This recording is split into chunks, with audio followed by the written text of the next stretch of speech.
কি দর্শক অবাক হচ্ছেন? অবাক হওয়ার কিছু নেই, চারপাশে এত তরমুজ। ভাবছেন এই অসময়ে শীতকালে কিভাবে এত তরমুজের ফলন হয়? আসলেই দর্শক, আমরা এই মুহূর্তে যেখানে আছি সেটা হচ্ছে সিলেটের গোয়াইন ঘাট। আর এইখানে যে পাহাড়ি ঢলের জমিটা, এটা একটা সময় ছিল একেবারে জঙ্গলে পরিপূর্ণ, মানে কোনো ফসল হতো না।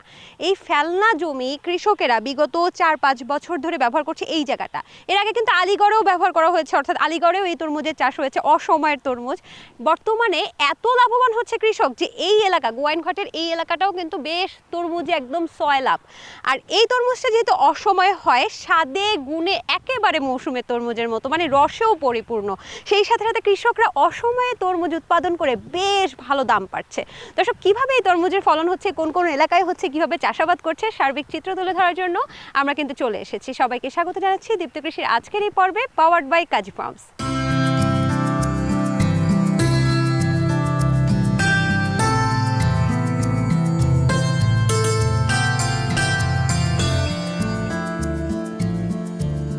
দর্শক, গোয়াইন ঘাটের যে কৃষকেরা তারা কিন্তু ব্যস্ত সময় পালন করছে। যেমন নবান্নে একটা উৎসব, তেমনি আজকে এখানে মনে হচ্ছে একটা উৎসব পরিবেশ।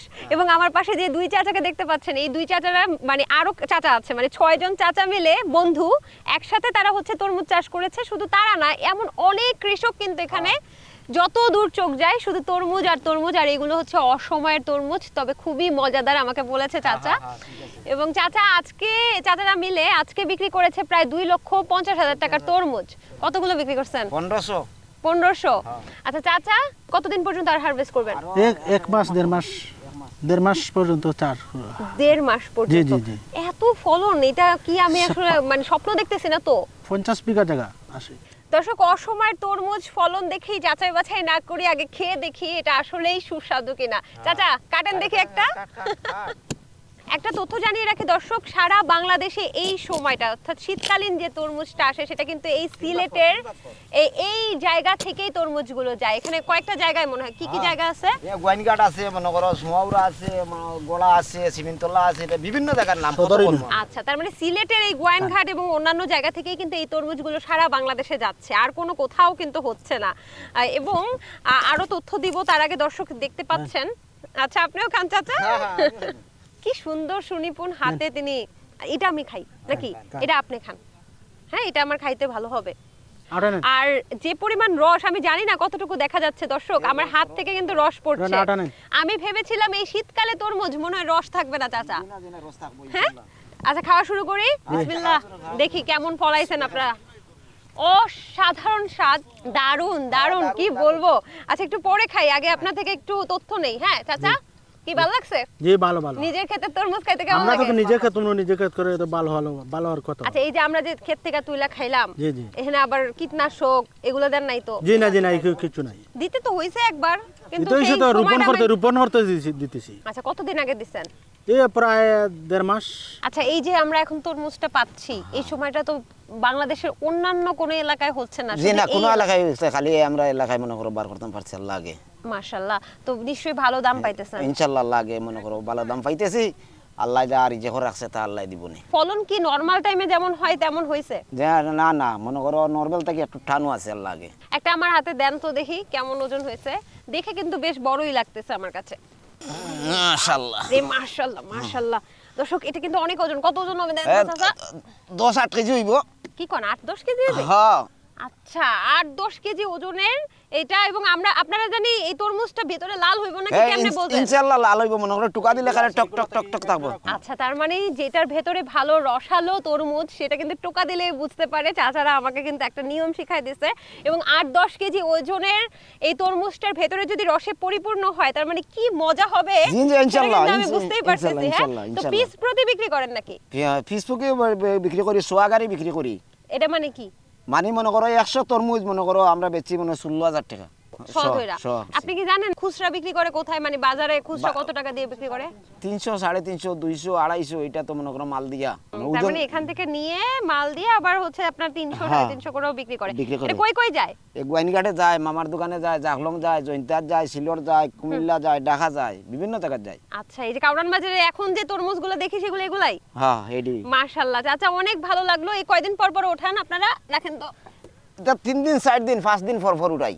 আচ্ছা 5 দিন পর পর উঠাইলে এই 5 দিনে কি এরকম 1000 তরমুজই বিক্রি করেন না হ্যাঁ 1000 ইনশাআল্লাহ 1200? জায়গা তো মনে করো প্লটটা বেশি আছে আরো বেশি বেশিও আছে। বিক্রি করেন? হ্যাঁ বেশি আছে। মাশাআল্লাহ, তাহলে ফলনটা আরো বেশি ইনশাআল্লাহ। কত মাস পর্যন্ত তুলতে পারেন, কত মাস পর্যন্ত? আর তুলমু মনে করো 2 থেকে 2.5 মাস। শুরু করছেন কতদিন আগে? শুরু করছি শ্রাবণ মাসও, মানে কয় মাস আগে?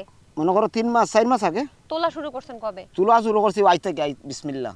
আজকে বিসমিল্লাহ? জি, বিসমিল্লাহ। আচ্ছা, তার মানে 2 থেকে 2.5 মাস বা 3 মাস পর্যন্ত এই তরমুজগুলো কিন্তু তারা তুলতে পারে। আর প্রতি 5 থেকে 7 দিন পরে বা 2-3 দিন পরে কিন্তু এই তরমুজগুলো তারা তোলে। হ্যাঁ। তার মানে বুঝতেই পারছেন দর্শক, এখানে কিন্তু ভালো একটা লাভবান হতে পারে। একটা সময় এখানে শুধুমাত্র কিছুই হইতো না, এটা কিন্তু ঢালের জায়গা। ওই যে ওই পাশ থেকে পাহাড়ি ঢল এখানে আসে না? হ্যাঁ, হ্যাঁ, বর্ষাকালে তো পানি থাকে নাকি হ্যাঁ দাদা? বর্ষাকালে যেগুলা ডুবাইল থাকে। ডুবেল থাকে? হ্যাঁ, হ্যাঁ। তো এই কয় মাস, 2-4 মাস আপনারা খালি কৃষিকাজে হ্যাঁ সুযোগ খালি পান? কৃষি কাজে মনে করো ব্যস্ত থাকি। আগে কি হইতো এনে? ইনিও আগে আছিল সোনার কিত্তা, এটা আছে। জঙ্গল? হ্যাঁ, জঙ্গল আছে। আচ্ছা, মানে একদম ফেলে রাখা জমিতেই কিন্তু এই মাটিগুলোকে প্রস্তুত করে এরকম রসালো তরমুজ চাচারা তৈরি করতেছেন হ্যাঁ হ্যাঁ নাকি? ইনশাআল্লাহ ইনশাআল্লাহ। ওই পাশেও তো সব তরমুজ না? হ্যাঁ হ্যাঁ এই পাশে সারা সোন তাহলে আমি ওই পাশটা ঘুরে দেখি চাচা, হ্যাঁ? আপনারা কাজ করেন? ইনশাআল্লাহ ইনশাআল্লাহ দেখেন। ঠিক আছে। আল্লাহ হাফেজ। আসসালামু আলাইকুম। ওয়ালাইকুম সালাম।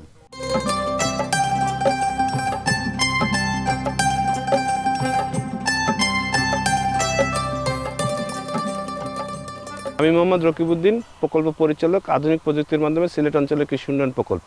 সিলেট অঞ্চলে কৃষির মূলত 2টা সমস্যা। প্রথম সমস্যা হচ্ছে পানির স্বল্পতা রবি মৌসুমে, এবং দ্বিতীয়টা সমস্যা হচ্ছে এই জায়গায় বিন্যা বলে একটা গভীর মূল্যে আগাছা হয়। এটার কারণে কৃষকেরা প্রয়োজনীয় কর্ষণ যন্ত্রপাতির অভাবে জমিকে চাষাবাদের আওতায় আনতে পারে না। এই 2 সমস্যাকে সমাধান করার জন্য আধুনিক প্রযুক্তির মাধ্যমে সিলেট অঞ্চলের কৃষি উন্নয়ন প্রকল্পের আওতায় কৃষকদের মাঝে আমরা বিভিন্ন কর্মসূচি গ্রহণ করেছি। যে সমস্ত রবি মৌসুমে যে সমস্ত বিস্তীর্ণ পতিত জমি রয়েছে, এই সমস্ত জমিতে স্বল্পকালীন সমাধান হিসেবে আমরা স্বল্প পানির চাহিদা সম্পন্ন যে সমস্ত ফসলের পানির স্বল্প জীবনকাল অল্প সময়ের মধ্যে উঠে আসে, এই সমস্ত ফসলগুলোকে অগ্রাধিকার দিয়েছি।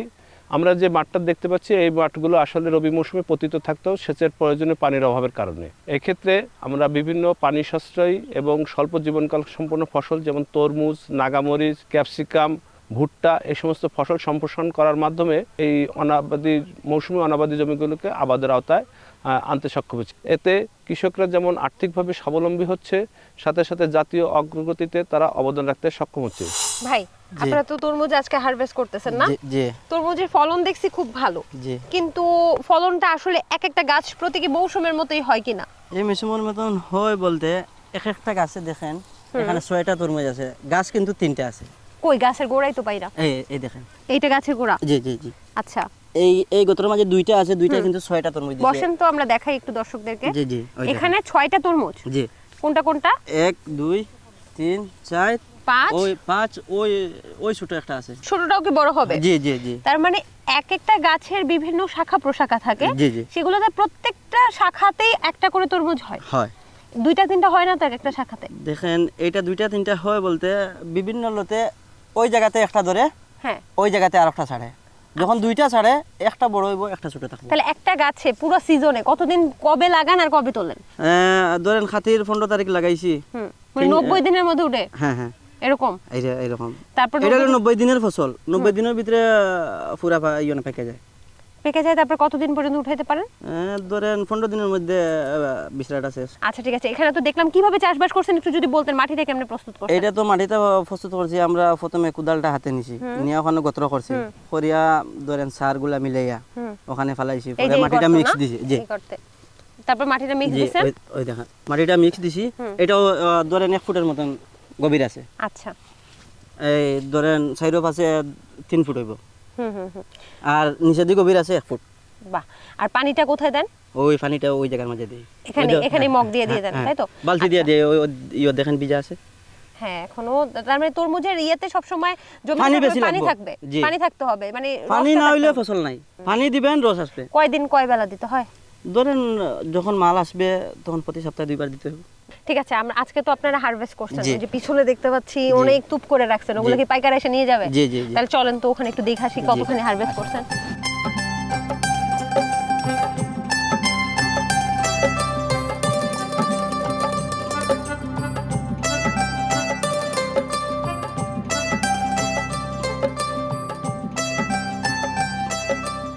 ভরপুর তরমুজ দেখতে পাচ্ছি এখানে।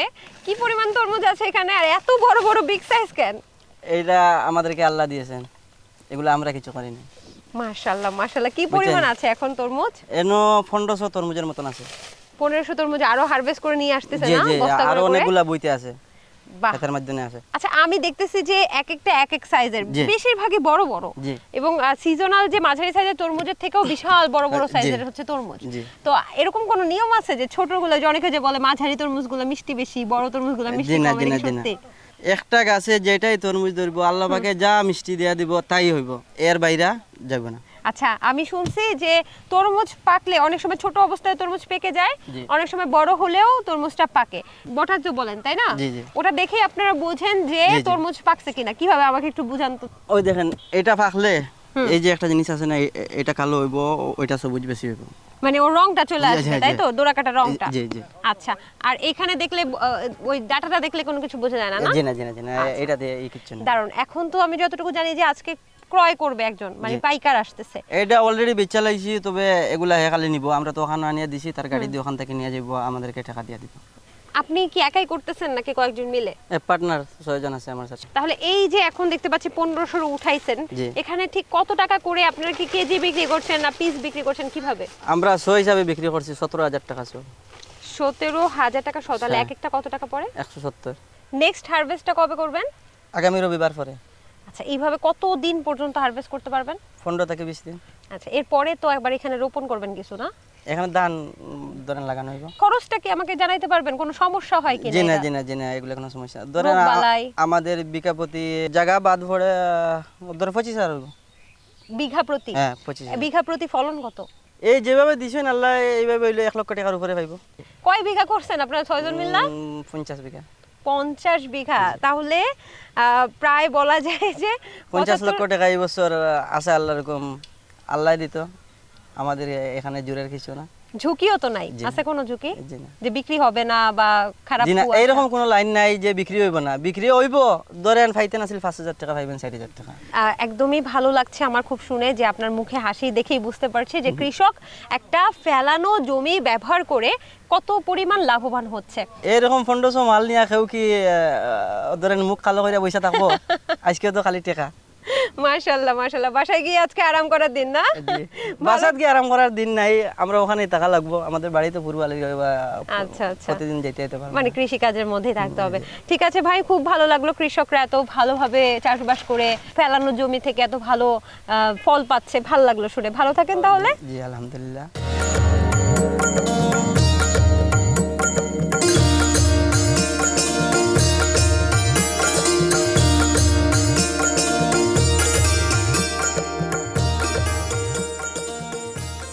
ভাইয়া, এই বছরও দেখতে পাচ্ছি বেশ ভালো একটা ফলন হয়েছে। প্রথমে তো আলীগড় থেকে শুরু হলো, তারপর এই এলাকাগুলো, এই যে গোয়াইনঘাটের এই এলাকাগুলো মনে হয় নতুন যুক্ত হয়েছে বিগত 4-5 বছর নাকি? জি জি। আচ্ছা, এখন কৃষক বেড়েছে কি পরিমাণ বা জমি বেড়েছে কি পরিমাণ এই শুধু তরমুজ চাষে? আমাদের এই বর্তমান অর্থ বছরে গোয়াইনঘাটে 925 হেক্টর জমিতে তরমুজের আবাদ হয়েছে, যা গত বছরে ছিল 463 হেক্টর, অর্থাৎ প্রায় দ্বিগুণের চাইতে বেশি কিন্তু তরমুজের আবাদটা আমাদের বৃদ্ধি পেয়েছে। আর এখানে সরাসরি প্রায় 2,500 থেকে 3,000 কৃষক সরাসরি হচ্ছে জড়িত, এবং এই জমিগুলোতে যারা হচ্ছে লেবার হিসেবে কাজ করে এরকম আরো প্রায় 10-15 হাজার কৃষক কিন্তু এর সাথে জড়িত আছে। আচ্ছা, বেশ ভালো। এবং সম্ভবত এখানে কয় ফসল হয় ভাই? না, আমরা এখন যেই জমিটাতে আছি এটাতে আসলে 2 ফসল হয়। আচ্ছা, আউশ কি কি? ধান হয় এবং হচ্ছে আউশ ধানের পরবর্তী সময়ে তারা হচ্ছে এই তরমুজের আবাদটা করে। যেই জমিটাতে আছি এটা কিন্তু টোটালি অনাবাদি ছিল। অনাবাদি ছিল? অনাবাদি আচ্ছা। ছিল। এগুলোতে হচ্ছে সিলেটে একটা আগাছা আছে, সেটা হচ্ছে বিন্না। এই আচ্ছা বিন্না আগাছা ছিল, এগুলো তারা পরিষ্কার করে কিন্তু তরমুজের আবাদের আওতায় নিয়ে আসছে। আচ্ছা, এইগুলো কি আচ্ছা, উপরে? এটা হচ্ছে আমাদের এই ফেরোমেন ফাঁদ। এটা আমরা দেই হচ্ছে তরমুজের জমিতে যে মাছি পোকা আছে, তো মাছি পোকাটাকে দমন করার জন্য এটা হচ্ছে পরিবেশ বান্ধব একটা পদ্ধতি, যাতে হচ্ছে আচ্ছা। কেমিক্যাল যে পেস্টিসাইড আছে এগুলোর ব্যবহার যাতে কমায় আনা যায়। আচ্ছা, আমরা- এটার উপরে কি এগুলা? না, উপরে এটা হচ্ছে ময়লা জমছে? হ্যাঁ পাখির ময়লা জমছে আর কি। আচ্ছা। আর এখানে কিন্তু কোনো পানি ইউজ করা হয় না, শুধুমাত্র হচ্ছে একটা পেস্টের মতো ওষুধটা আছে, সেটাকে পেস্ট করা হয়। আর কৃষকরা হচ্ছে এটা 3-4 দিন পর পর এটাকে রিপ্লেস করে। দারুণ, ভিতরের তাহলে পোকাগুলো জৈব বালাইনাশক ব্যবহার করছে তাই তো? জৈব এবং বালাইনাশক। ভেতরে দেখতে পাচ্ছি অনেক মাছি কিন্তু আছে ভাই এখন হ্যাঁ, পর্যন্ত এই ফাঁদে এটা 3-4 আটকা দিনের পড়েছে। ভিতরে পুরোটাই হচ্ছে ভরে যায়। এই মাছিগুলো তরমুজের কি অপকার করে? তরমুজের হচ্ছে প্রধান শত্রু হচ্ছে পোকাদের ভিতরে মাছি পোকা। মাছি না? তরমুজ যখন ছোট অবস্থায় থাকে তখন সে হচ্ছে এই তরমুজটাকে হচ্ছে করে আচ্ছা। ক্ষতিগ্রস্ত করে, যার ফলে তরমুজগুলো অনেক সময় হচ্ছে পচে যায় অথবা ইমেচিওর অবস্থায় এটা পেকে যায়, যেগুলো আর বড় হওয়ার সুযোগ থাকে না। ভাই আপনি তো এই এলাকার বা এই অঞ্চলের দায়িত্বে অনেক দিন ধরে আছেন, এই যে তরমুজ চাষে যে এত কৃষক উদ্বুদ্ধ হচ্ছে বা কাজটা করতেছে, তাদের আর্থসামাজিক কি উন্নয়ন দেখতে পাচ্ছেন? আচ্ছা, তরমুজের কথা আমি বলি যে আমরা বিশেষ করে এই বছরে আমাদের এই আধুনিক প্রযুক্তির মাধ্যমে সিলেট অঞ্চলের কৃষি উন্নয়ন প্রকল্প নামে একটি প্রকল্প আছে, যে প্রকল্প থেকে আমরা গোয়াইনঘাটে 120টির মতো প্রদর্শনী প্লট স্থাপন করেছি এবং কৃষকদেরকে হচ্ছে প্রশিক্ষণ দিয়েছি, যার ফলে কিন্তু আসলে কৃষক পর্যায়ে ব্যাপক সারা জেগেছে, বিশেষ করে তরমুজ নিয়ে। আর আমরা যেটা দেখেছি যে এভারেজ 1 বিঘা জমি থেকে কৃষক 1,20,000 থেকে 1.5 লাখ টাকা পর্যন্ত সেল করতে পারতেছে, আর তার কিন্তু ইনভেস্ট হচ্ছে এখানে 35 থেকে 40,000 টাকা। তার মানে প্রায় 3 গুণ অথবা 4 গুণ সে লাভ পাচ্ছে, যার ফলে কিন্তু এই তরমুজের আবারটাকে আমরা বৃদ্ধি করার জন্য আরো বেশি সহায়ক হচ্ছে। আচ্ছা, এটা তো শুনলাম যে কৃষকরা লাভবান হচ্ছে, পাশাপাশি যদি বলেন যে ভোক্তারা কি লাভবান হচ্ছে যে অসময়ে এই তরমুজটা, এটা কি স্বাদে গুণে একই রকম কিনা, পুষ্টিগুণ কি একই রকম কিনা, বা এটার আয়তনেও কি সেম কিনা, একটু যদি জানাতেন। জি অবশ্যই, যে তরমুজটা চাষাবাদ হচ্ছে এটা হচ্ছে আগাম তরমুজ, হাইব্রিড তরমুজ। এটা পুষ্টিগুণের দিক দিয়ে কোনো অংশে হচ্ছে কম না, এটা চাষ করাই হয় মূলত আগাম হিসাবে আর কি। অক্টোবর মাসে কৃষকরা শুরু করে এবং জানুয়ারি ফেব্রুয়ারি এরকম মাসগুলোতে এটা হারভেস্টিং হয়। তো পুষ্টিমানের দিক দিয়ে এটা কোনো সন্দেহ করার কোনো সুযোগ নাই, এটা একই। তবে ভোক্তাদের মনে অনেক সময় উদ্বিগ্নতা চলে আসে যে আগাম জাতের এত বড় তরমুজ, এটা কোনো হরমোন প্রয়োগ কিনা, গ্রোথ হরমোন প্রয়োগ কিনা, বা এটা কোনো কীটনাশক, অতিরিক্ত কীটনাশক প্রয়োগ হচ্ছে কিনা, বা ফেক ভাবে এটাকে বানানো হচ্ছে কিনা, একটু যদি এই ব্যাপারটা নিশ্চিত করতেন আমাদেরকে। এই যে এই মাটিগুলো কিন্তু অর্গানিক ম্যাটার খুব রিচ, কারণ প্রতি বছরই বন্যা হয়, পলি মাটি আসে, যার ফলে এই মাটিগুলো অর্গানিক ম্যাটার রিচ হওয়ার কারণে এখানে আলাদা কোনো হরমোন ইউজ হয় না। শুধুমাত্র আমাদের যে এই বায়ো ফার্টিলাইজার অথবা কেমিক্যাল ফার্টিলাইজার যেগুলো আছে আমরা এগুলো ইউজ করি। এবং আমরা যে কাজটা করতে যাচ্ছি সেটা হচ্ছে কৃষক পর্যায়ে আমরা কেমিক্যাল যে পেস্টিসাইড আছে এটাকে পুরোপুরি হচ্ছে রিডিউস করে আমরা বায়ো পেস্টিসাইডের দিকে আসছি। তো ভোক্তাদের উদ্দেশ্যে বলতে চাই যে আসলে আপনাদের মানে উদ্বিগ্ন হওয়ার কোনো কারণ নেই যে এই তরমুজগুলো আসলে অন্য কোনোভাবে তৈরি করা হয়েছে কিনা, একটু আমাদের মনিটরিংয়েই থাকে এবং বায়ো পেস্টিসাইড ইউজ করাতে এটা একদম এক্সপোর্ট কোয়ালিটি একটা প্রোডাক্ট। তাহলে কি নিরাপদ অবশ্যই তরমুজ নিরাপদ বলতে পারি আমরা? জি জি অবশ্যই। আরেকটা বিষয় যে অনেকে ভাববে যে আমি যে এই আগাম জাতের করব অসময়ে, ফলনটা কি আমি সেম পাচ্ছি নাকি কিছুটা কম? না, ফলনটা হচ্ছে সেম, কারণ এই ভ্যারাইটিটাই হচ্ছে আগাম। আচ্ছা, আর সব ভ্যারাইটি কিন্তু এখানে হবে না। কি কি ভ্যারাইটি আছে আমাদের এখানে এখানে আগাম? যেমন আনারকলি, তারপরে ড্রাগন কিং, গ্লোরি, এই জাতগুলো কিন্তু বেশি হয়। আচ্ছা, আর অসময়ে ধরেন আমরা তো জানি তরমুজ খুব রৌদ্রোজ্জ্বল আবহাওয়াতে ভালো হয়, বা এখানটায় আমি কৃষকের কাছ থেকে শুনলাম যে পানি দেওয়াটাও একটু মুশকিলের, যে তারা হচ্ছে অনেক দূর থেকে বহন করে করে এনে তারপরে তরমুজের গোড়ায় পানি দিচ্ছে, ওরকম কোনো স্যালো মেশিন বা একদম জমির মধ্যেই কোনো পানি দেওয়ার ব্যবস্থা নেই। তো এই সমস্যাগুলো কি কি ফেস করছে তারা? এটা কিন্তু আমাদের সারা গোয়াইনঘাটির একটা সমস্যা, কারণ রবি মৌসুমে আমরা সেচের জন্য আমাদের অনেক জমি পতিত থাকে। তো তরমুজ করার সাজেশনটা আমরা এই জন্য দিই কারণ তরমুজে হচ্ছে অন্যান্য ফসলের চাইতে পানি খুব কম লাগে, যার ফলে অনেক দূর থেকে অল্প পানি নিয়ে এসেও কিন্তু সে তরমুজের আবাদটা করতে পারে। তরমুজে পানি কম লাগে কিন্তু রেগুলার লাগে, আর যেই পানিগুলো আমাদের আশেপাশে আছে এই পানি দিয়ে কিন্তু আসলে ধান করা সম্ভব না, যার ফলে পতিত যে জমিগুলো এগুলোকে আবাদের আওতায় আনার জন্য পানি সাশ্রয়ী ফসল হিসেবে আমরা তরমুজকে সাজেস্ট করছি। আপনাকে অসংখ্য ধন্যবাদ ভাইয়া সময় দেওয়ার জন্য, আপনি ভালো থাকবেন। জি, আপনাদেরকে ধন্যবাদ, আপনাদের টিমকে ধন্যবাদ। কৃষি বিষয়ে যে কোনো তথ্য জানতে ও জানাতে লিখতে পারেন এই ঠিকানায়। দীপ্ত কৃষি, প্লট 7/A/গ, তেজগাঁও শিল্প এলাকা, ঢাকা 1208। আপনারা চাইলে ইমেল করতে পারেন krishi@dipto.tv এই ঠিকানায়, অথবা ফোন করতে পারেন 0178-768-2832 নম্বরে। শুক্রবার ছাড়া প্রতিদিন সকাল 9টা থেকে বিকেল 5টা পর্যন্ত। যারা আপনারা তরমুজ পছন্দ করেন তাদের নিশ্চয়ই মন খারাপ থাকে, কারণ ফেব্রুয়ারি মিড থেকে ওই তরমুজটা হারভেস্ট করা হয় এবং আর 3 মাস হয়তো আপনারা তরমুজ খেতে পারেন। কিন্তু আপনাদের জন্য আসলে এটা সুখবর যে সিলেটের এই গোয়াইনঘাটে তরমুজ উৎপাদন হচ্ছে অসময়ে, অর্থাৎ ফেব্রুয়ারির মিড পর্যন্ত কিন্তু এই অসময়ের তরমুজ হারভেস্ট হবে। প্রায় 3 থেকে 4 মাস এক্সট্রা এই তরমুজের সময়কালটা কিন্তু বিস্তৃত হচ্ছে, অর্থাৎ সারা বছরের মধ্যে প্রায় অনেকটা সময় কিন্তু এখন আপনারা তরমুজ পাবেন এবং একই রকম স্বাদ, একই রকম গুণগত মান, এবং যেহেতু অসময়ে উৎপাদন হচ্ছে কৃষক দামেও ভালো পাচ্ছে, আর মানে তো ভালোই। দর্শক, আজকের মতো আমি সমৃদ্ধি বিদায় নিচ্ছি দীপ্ত কৃষির পর্ব থেকে, পাওয়ার্ড বাই কাজী ফার্মস।